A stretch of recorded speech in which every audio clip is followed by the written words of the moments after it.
Ada penonton Smile Room nih. Jadi untuk konten kali ini kita akan membahas dan bercerita mengenai salah satu kafe yang ada di Serang. Salah satu kafe bisa dikatakan besar lah di kota Serang, yaitu kafe Sobaholic yang kita tahu ya. Oke, lebih asiknya mending kita langsung tonton videonya deh. Pokoknya buat teman-teman jangan lupa juga untuk di subscribe, like, dan komen. Oke, ini dia videonya.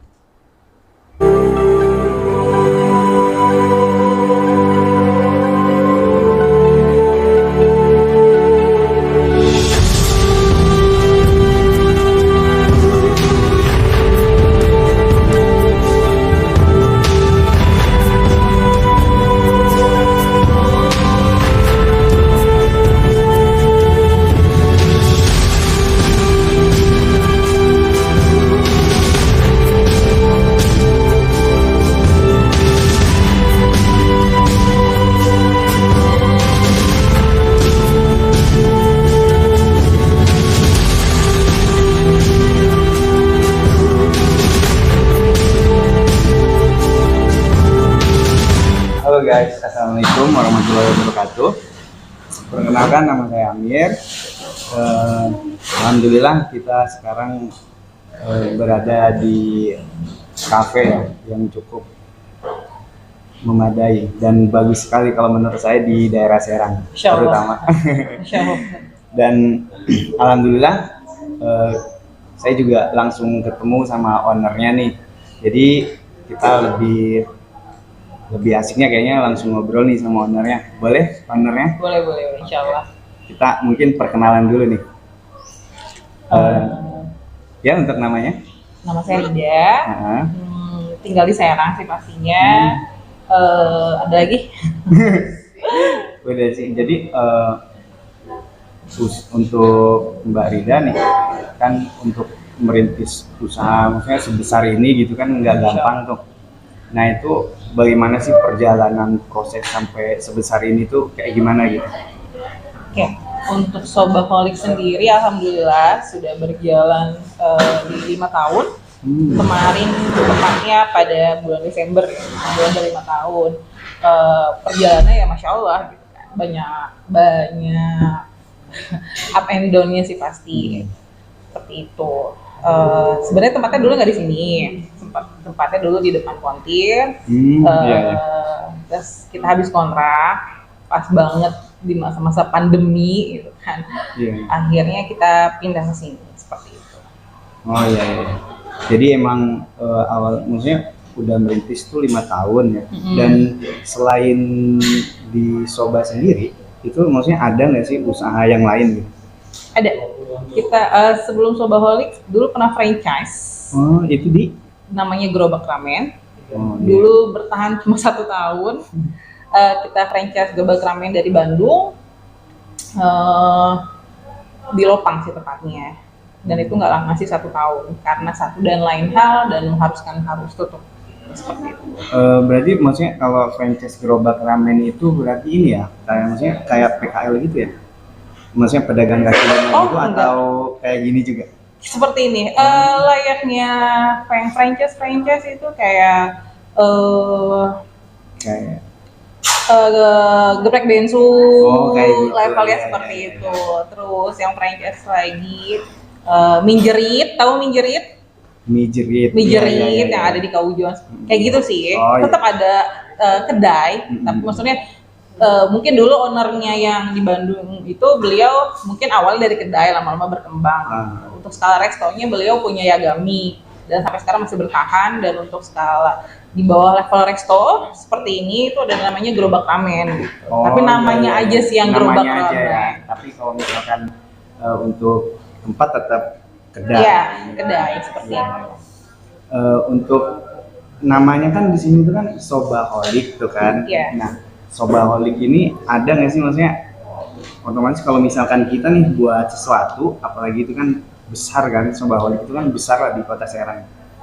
Nah itu apa sih arti dari Sobaholic sendiri? Maksudnya filosofi dari Sobaholic sendiri itu apa sih? Karena kita yang dijual mie ya, menu utama kita tuh selain nasi, kita awalnya ingin menjual mie. karena yang ditonjolkan adalah mie gitu kan. Kalau bicara ramen karena sebelumnya sudah pernah usaha ramen dan itu alhamdulillah sebagai pembelajaran akhirnya mencari kata mie selain mie gitu kan, udon dan segala macam, ketemulah dari bahasa Jepang soba. Ya. Nah, kenapa ada holiknya? Ya untuk pencinta mie gitu. Oh, holik itu pecinta mie? Holik itu kan suka ya, penyuka ya, yang terus menerus gitu tuh. Oh iya. Kayak apa ya? Kata mungkin cara degil saya nggak lupa. Jadi, ya. Holik tuh maksudnya kata lain dari candu lah. Iya, seperti itu. Seperti itu. Jadi soba holik. Memang yang menyukai mie terus menerus. Jadi untuk di Sobaholik sendiri sampai saat ini maksudnya udah berjalan 5 tahun tuh kan. Nah itu udah berapa cabang itu di Serang sendiri? Nah dulu itu sempat kita buka 2, cuma ya 1 dalam lain hal harus ditutup lagi. Jadi sampai saat ini baru 1 aja sih. Oh baru di sini aja berarti? Iya, yang dulu tutup. Terus juga untuk apa namanya? Kalau misalkan ini kalau misalkan untuk strategi marketingnya sendiri itu gimana sih? Maksudnya kan kalau misalkan tadi kan mungkin kan kita buka tuh yang cabang kedua, nah tapi gagal di situ. Otomatis kan ada kesalahan tuh, entah itu dari marketing atau maksudnya dari faktor internalnya. Saya juga kurang tahu. Nah kesalahan di situ gimana ya? Maksudnya itu dari strategi marketingnya kah atau gimana?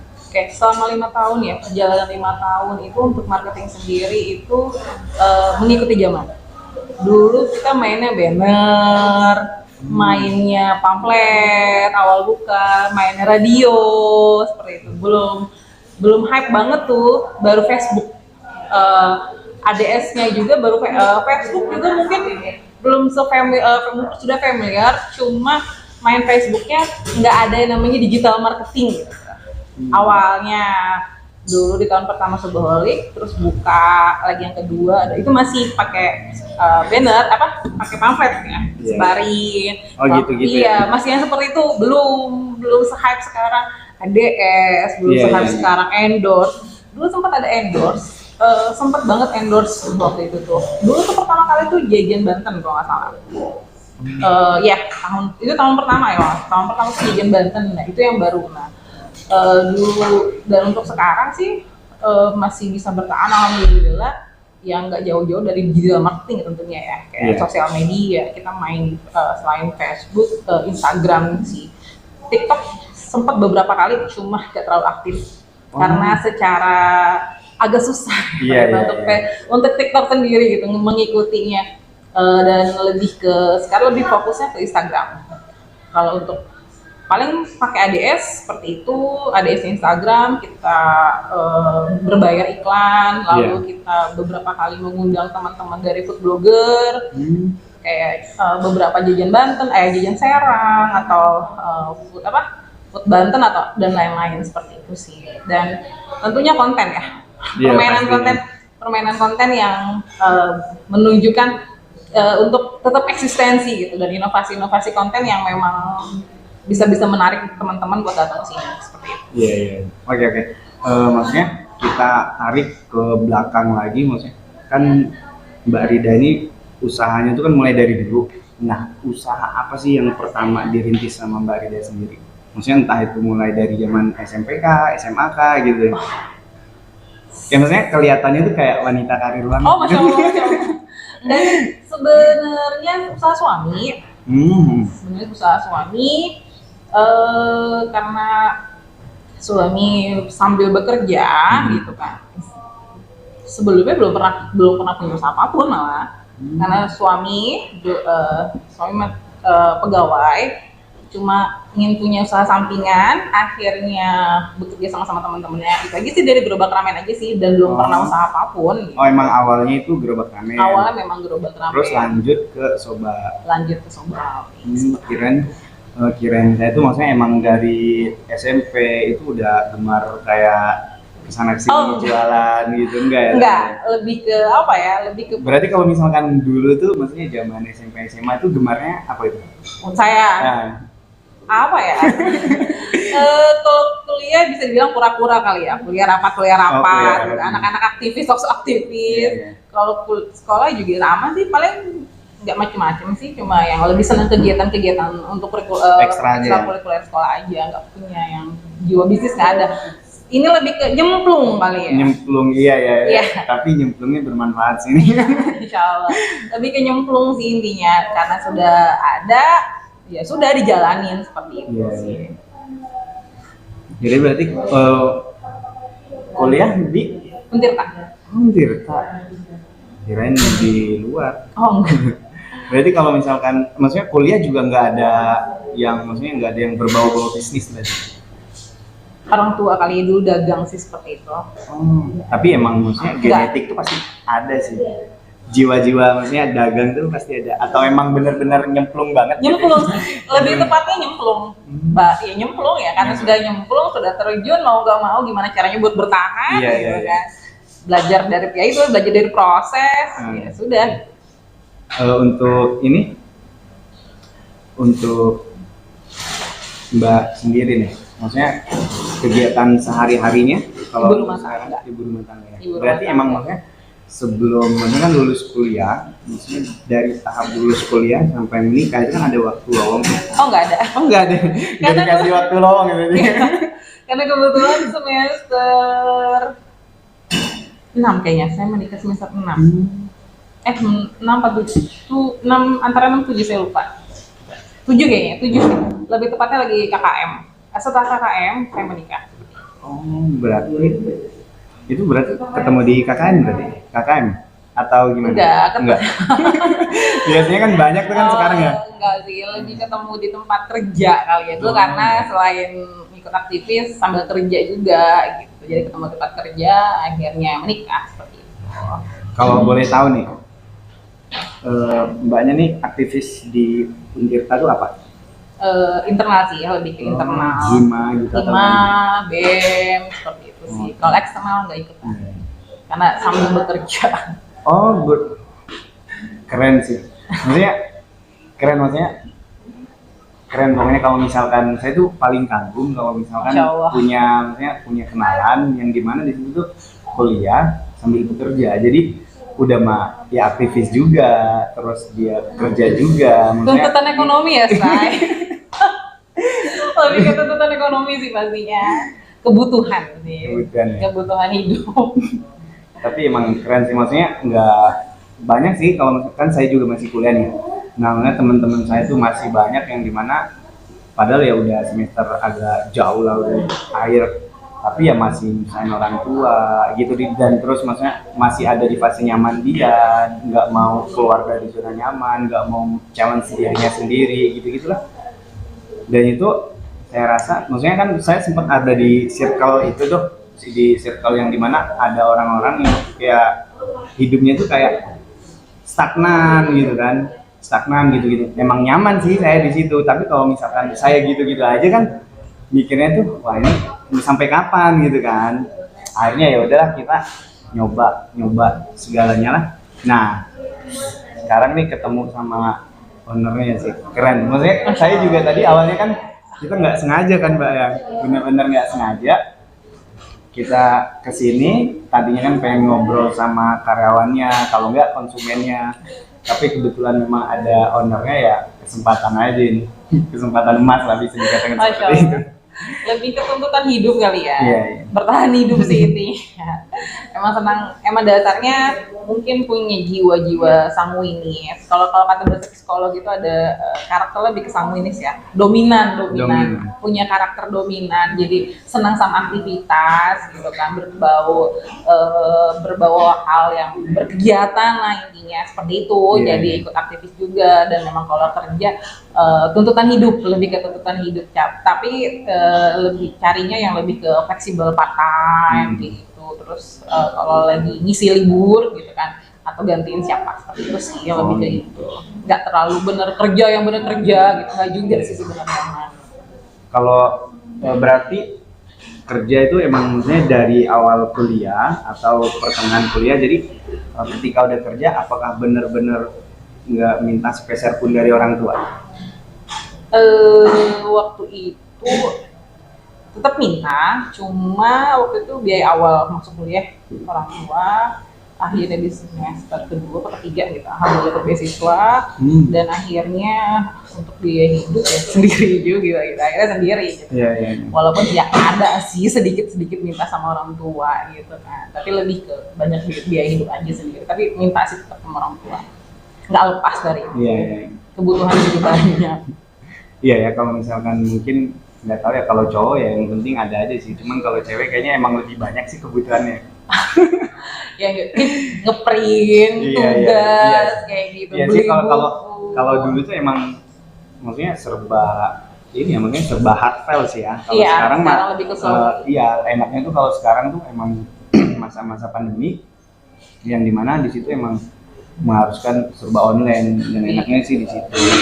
Lebih irit lah untuk pengeluaran mahasiswa. Iya sih, seperti itu sih. Terus untuk kedepannya nih kita beralih lagi ke usaha. Untuk kedepannya bakal ngadain cabang lagi atau enggak nih? Cabang untuk sobat? Harapannya pasti ada ya. Di mana-mana yang namanya punya usaha ingin berkembang, ingin tumbuh pasti. Ingin tumbuh, ingin berkembang, ingin punya ekspansi lebih gitu kan. Pasti kesana pasti ada. Ya berdoa aja, mudah-mudahan. Amin. Tapi kalau Mbak Rida sendiri ada nggak sih maksudnya ekspansi keluar Serang? Pasti ada. Kalau tunggu. Kalau suami sendiri Serang juga atau keluar? Apanya nih? Maksudnya orang Serang? Oh enggak, orang luar. Suami orang Bandung. Oh Bandung. Mungkin ramen itu ngambilnya dari suami gitu ya, kenalan gitu ya? Apa siapa tahu maksudnya Sobaholik mau ke Bandung atau gimana? Oh enggak, jadi kalau mundur ke belakang sih kenapa bisa sampai ada dulu gerobak ramen. Pertama suami ke apa ya, kayak melihat awalnya sih kayak tertarik temen itu buka abnormal dulu di Serang. Oh iya abnormal yang di alun-alun kan sih? Depan Islamic. Yes, depan Islamic. Oh iya. Buka abnormal dan tertarik gitu tuh, dan mereka franchise kan dan tertarik kok kayaknya seru nih gitu tuh. Akhirnya pengen juga nih coba buka usaha gitu. Akhirnya setelah nyaris dulu tuh untuk franchise agak susah ya, nggak segampang sekarang. Dulu tuh agak susah buat nyari franchise, nggak gampang juga buat di ACC ternyata. Oh ngurusnya juga agak susah ya? Susah. Dulu nggak segampang sekarang kayak kalau mau franchise agak gampang gitu, dulu tuh agak susah. Satu memang dari luar kota semua, kedua juga nggak segampang itu, agak susah. Dulu mau masuk stik 21 udah ngajuin ditolak. Dulu sih karena dulu kan dia pusatnya di Jogja ya. Waktu itu juga nyobain apapun itu dicoba. Iya benar. Jadi beberapa itu prosesnya Prosesnya gitu. Beberapa ngajuin beberapa ke tempat makanan tuh nggak semuanya diterima. Akhirnya yang welcome ya itu gerobak ramen. Dulu agak susah sih kalau buat franchise. Kalau menurut saya ya, karena dulu beberapa mengajukan nggak gampang gitu. Oke, jadi kita lanjut untuk menu yang ada di sini itu yang recommended banget, maksudnya yang berbau mie. Apa tuh?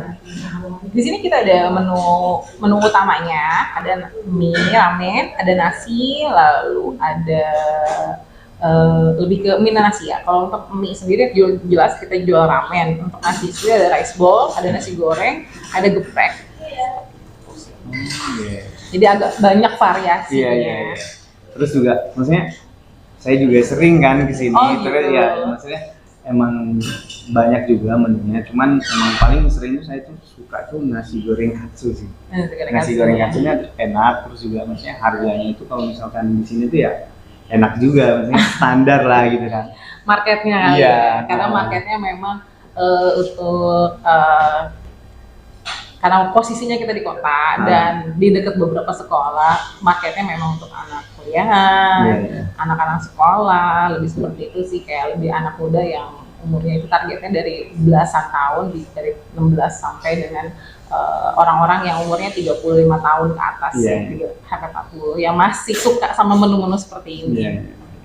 Nah, ngomong-ngomong mengenai COVID-19 ya, jadi apa namanya, untuk pendapatan itu ngaruh banget nggak sih? Untuk tahun 2020 kita sempat tutup 3 bulan, karena itu benar-benar ngefek banget gitu kan. Oh, itu yang tutup pindah ke sini? Enggak. Apa udah di sini? Masih di sana. Oh, masih di sana? Di sana karena pertama kali COVID, mungkin kalau masih ingat COVID pertama kali yang kena itu orang Lopang. Oh, maksudnya di Serang itu orang Lopang? Orang Lopang, yang di Serang orang Lopang itu COVID pertama yang kena, dan akhirnya kita kan nggak jalur aksesnya nggak jauh nih dari tempat tersebut. Akhirnya ya sepi, bener-bener sepi. Jalanan tuh ya mau yang lewat 1-2. Akhirnya beberapa bulan seperti itu, awal-awal pandemi ya sudah gitu kan, omset kita terjun bebas. Akhirnya mau terjun bebas mau nggak mau, daripada kita bertahan gitu kan, nggak memaksakan diri, akhirnya kita tutup seperti itu. Tutup kurang lebih 3-4 bulan. Tapi semenjak sudah masuk ke normal ya, apa bahasanya? New normal. New normal. Kita buka lagi sih ya. Bukanya berarti yang di sini. Masih di sana. Oh, masih di sana. Masih di sana. Maksudnya kalau misalkan tempat yang di sini kan bukanya emang pertama pada masa-masa COVID, terus tempatnya juga agak ke dalam, ya kan? Nah itu gimana tuh, maksudnya pas awal pindah ke sini tuh pendapatan kayak pas di awal sebelum COVID, atau emang masih maksudnya masih nyari-nyari gitu? Ya, karena mungkin tempatnya baru, satu baru pindah dan kedua ke dalam, pasti masih nyari dan nggak senormal sebelumnya. Seperti itu sih. Iya, kayak gitu aja sih. Tapi kalau misalkan untuk sekarang berarti udah normal atau gimana? Untuk saat ini, beberapa bulan ini sih, satu mungkin secara global ya, kita bicara secara global, perekonomian, mungkin dari perekonomian di mana-mana yang namanya awal tahun, secara anggaran segala macam itu belum ada turun ya, mungkin. Jadi mempengaruhi ke tingkat konsumsinya masyarakat. Jadi konsumen itu konsumsinya agak rendah. Ditambah dihajar dengan Omikron. Iya benar-benar. Iya, yang dimana setiap rumah itu pasti ada orang sakit. Iya benar-benar. Jadi ini efek banget sih. Tapi kan di bulan apa ya? Di bulan Agustus atau apa itu kan ada PPKM tuh kan? Yes. Itu di sini ditutup dong berarti? Enggak ditutup sih, kita normal buka, cuma jamnya lebih cepat tutupnya. Oh gitu. Maksudnya itu ada aturan pemerintah berarti? Yes, kan ada aturan pemerintah dan dipantau.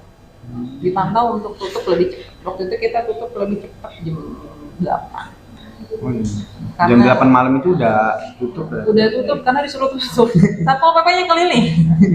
Terus kalau misalkan yang kasus kemarin, yang maksudnya yang Omikron, itu di sini seperti tutup nggak? Oh enggak. Karena untuk Omikron sendiri pemerintah kan tidak membatasi. Tidak membatasi ruang gerak masyarakat. Jadi tidak ada pembatasan seperti PPKM waktu Delta. Mungkin kalau Delta khususnya lebih ekstrim ya. Di mana tingkat kematian tinggi, penyakitnya juga lebih ekstrim gitu. Untuk Omikron sendiri nggak ada pembatasan sama sekali dari pemerintahnya, dan alhamdulillah berjalan dengan normal, walaupun secara tingkat konsumsi masyarakat yang rendah karena satu mungkin masyarakat banyak yang terkena penyakit gitu kan, kedua mungkin secara anggaran juga seperti itu, dan mungkin kebutuhan dan lain-lain yang ya saya kira tutup, soalnya kan kemarin tuh saya lewat di daerah Serang itu kan alun-alun kalau nggak salah ditutup kan. Saya kira maksudnya semuanya kayak dulu lagi, kayak PPKM lagi. Enggak ya? Tidak ada pembatasan untuk itu, tidak ada himbauan juga. Masih dalam keadaan sendiri nggak ada ya? Tidak ada, masih dalam keadaan normal. Oke. Mungkin terakhir ya, pesan untuk teman-teman konsumen yang udah di sini apa tuh? Ya, buat saya bilangnya nyebutnya kita punya ini sahabat sobolik ya. Oh sahabat, iya. Sahabat sobolik, iya. Gimana? saya ucapkan terima kasih banyak yang telah mensupport Soboholik tentunya sampai dengan saat ini gitu, Soboholik masih tetap ada dan semoga sahabat terus mensupport kami dan terus memberikan saran dan bentuk apapun itu ya untuk bisa kami tetap berada di sini dan untuk tetap terus tumbuh dan berkembang seperti itu sih. Oke, jadi itu sobat holik ya. Sobat holik.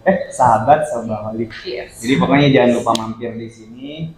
Terus juga maksudnya makanan minumnya juga recommended banget sih menurut saya. Terus harganya juga recommended juga. Maksudnya nggak nguras kantong mahasiswa, pelajar dan sebagainya, aman lah ini. Sangat aman. Iya, sangat aman. Mungkin itu saja sih dari saya. Terima kasih Mbak Rida ya. Maksudnya kita udah ngobrol terus sharing-sharing mengenai bisnis. Semoga kita nanti kedepannya bisa sharing-sharing mengenai bisnis dan saya juga siapa tahu mau belajar bisnis ya kan ke Mbak Rida ya. Masya Allah. Oke. Terima kasih semuanya. Jangan lupa di like, subscribe dan komen. Oke, makasih.